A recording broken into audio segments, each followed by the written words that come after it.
So perhaps that's something to look forward to. Now, I don't know if anybody here remembers Lord of the Rings and has seen the films. But you may remember there's 3 films which are really all about the ring being destroyed, but almost nothing at all on what happens after the ring is destroyed. So I thought it was quite a good idea, at least Steve Crowder told me it was a good idea, that we should take a look at the UK after Brexit and to shed some light onto the so-called leap in the dark.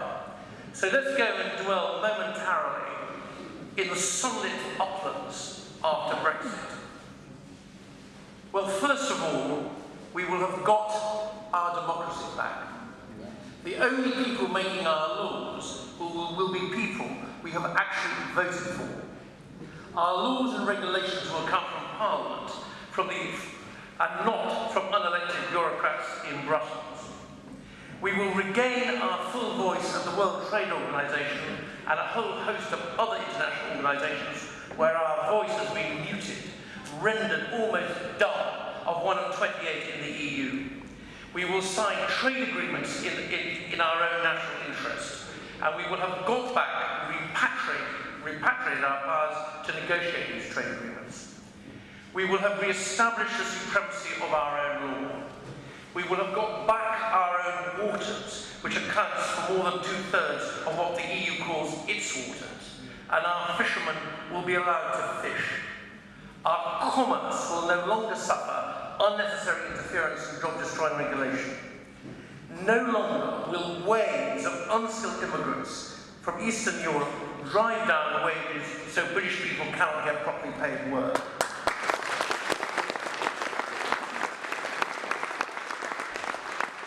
Immigration will be via an Australian-style point system, and that we cannot do at the moment. More especially, no longer will we have a Prime Minister who stands by, side by side, when the French President makes threats against the United Kingdom.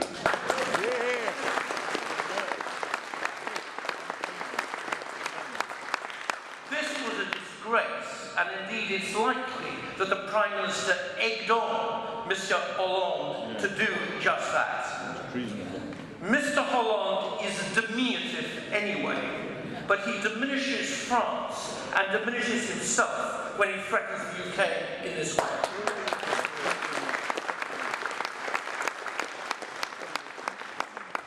On regional aid, which for instance is important to Cornwall, we can pay where we like, for what we like, and to who we like, with no EU strings attached. And in particular, there will be no more EU subsidies to the BBC.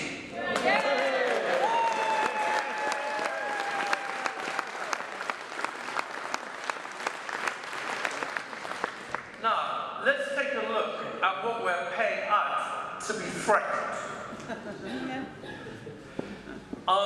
These are our membership fees. This comes from Professor Tim Collins and Gerard Batley in his great work, and there's about 100 pages backing it up. Now, just the direct costs of the EU are well known at over £50 million a day. But there's also the indirect costs of EU regulation.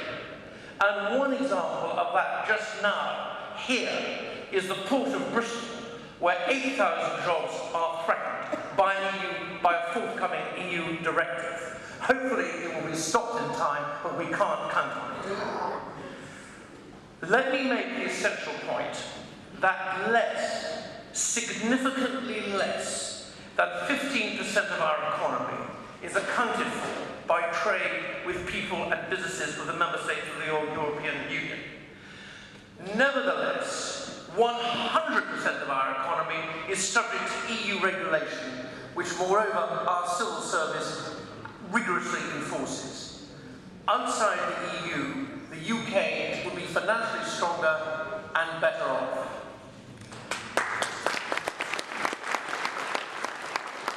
Now, one of the reasons given for being in the EU is our so-called influence.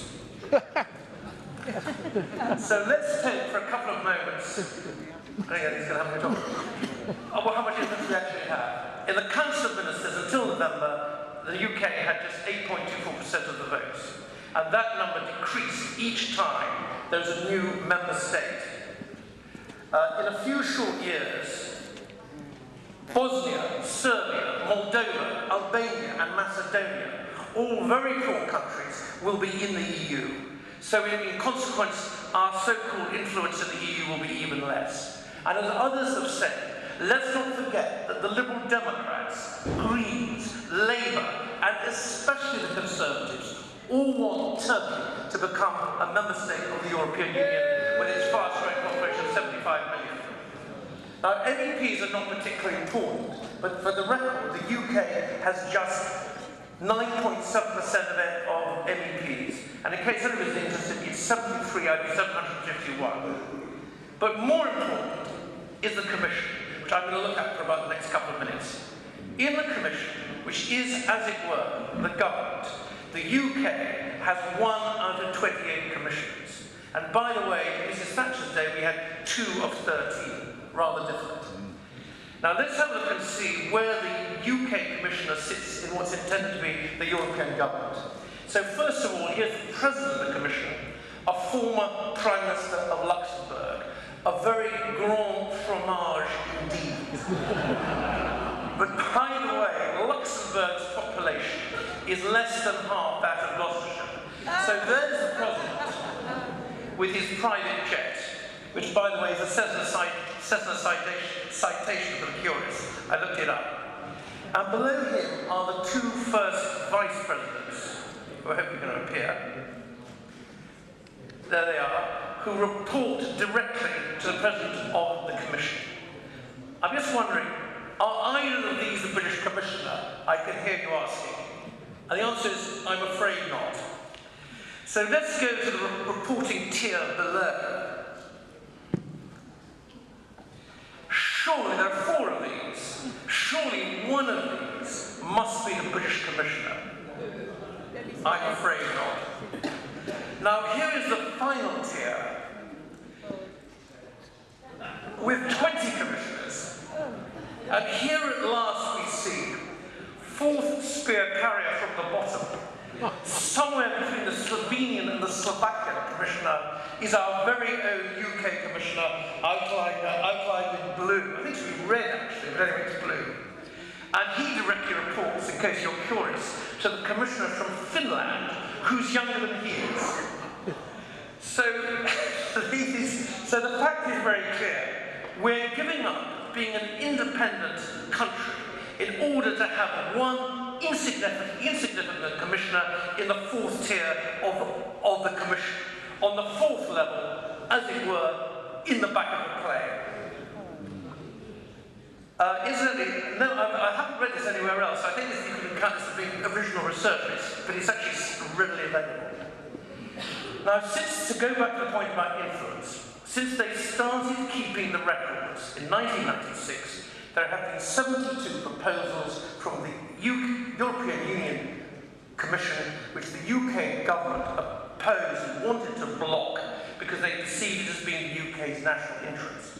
And this even includes the government of Tony Blair. Now I'm sure everybody here is also wondering just how many of these 72 proposals since 1996 the UK government actually succeeded in blocking. Was it all of them? No. Was it 50 of the 72? No. Was it perhaps half? No. Was it 25? No. Surely it must be at least 10. I'm afraid not. The answer is none. Niente. Zero. Zilch. Nil. The fact is that the UK has no meaningful or worthwhile influence in the European Union, and the mantra, the chant of influence, influence, influence that we hear all the time from Europhile politicians and their hangers-on in the media has absolutely no basis in reality at all.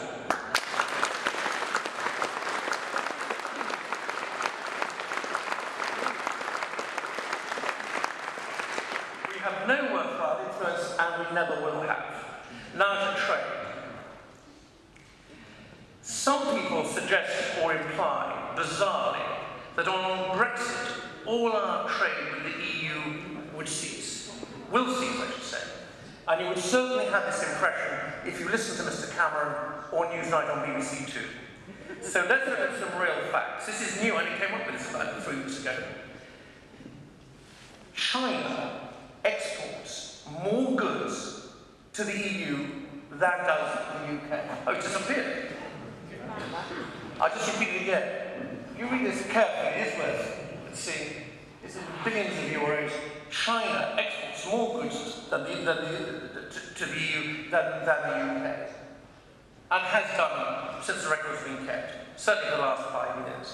It's clear that China has access to the EU markets. And China, Mr. Cameron, is not a member of the EU.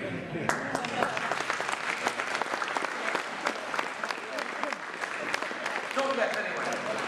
Switzerland has an economy that's 1/4 the size of ours, and Switzerland is not a member of the EU. Nevertheless, Switzerland exports to the EU more per person than the UK. It's over 4.5 times more, and has been consistently so for the last 7 or 8 years. And this you will not hear from the Prime Minister. What he does tell us is that any future UK-EU trade agreement would have to have a free movement of people clause. Now, the Prime Minister has been trotting this out all over the country, but it's simply not true. The facts are as follows. And this is not Project Fear, this is Project Fact. The EU has, according to how you count them, over 100 trade agreements. Out of all these trade agreements, only 4 of them, the EFTA agreements, have a free movement of people clause. Even within the continent of Europe, the EU has trade agreements with 10 countries without a free movement of people clause. To give just 4 of them, those without, we don't hear from David Cameron. And David Cameron is simply deceiving the electorate on this one, and as Prime Minister, he should be ashamed of himself. He demeans the office.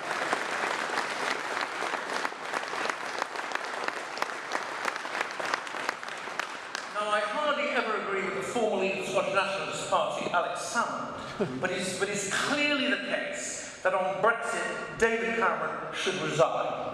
He has proved himself. It is proven that he is entirely feeble in negotiating with the European Union, and he has shown himself wholly unable to defend or advance or progress the interests of this country.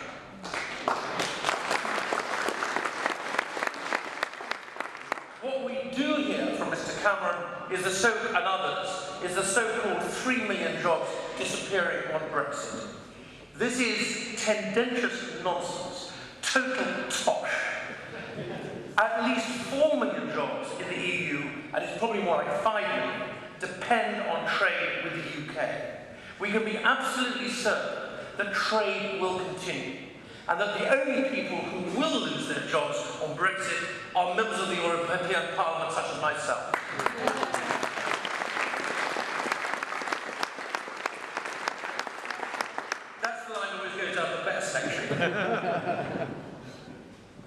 And now to finish. A former president of Israel once said, "People age, dreams are ageless." And we, on our side of the argument, have always had a dream. And our dream after Brexit is of an independent country that is not a promise in a protectionist European superstate, that can rule itself. Rules and laws prevail, that is international and outward-looking, that has a full seat on the World Trade Organization, that can make its own choices, that controls its own borders, that has an ethical policy on immigration, that is self-confident. That is our dream.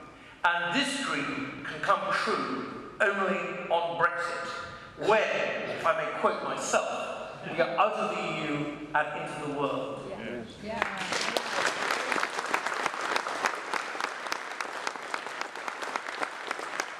However, the last word should not be mine.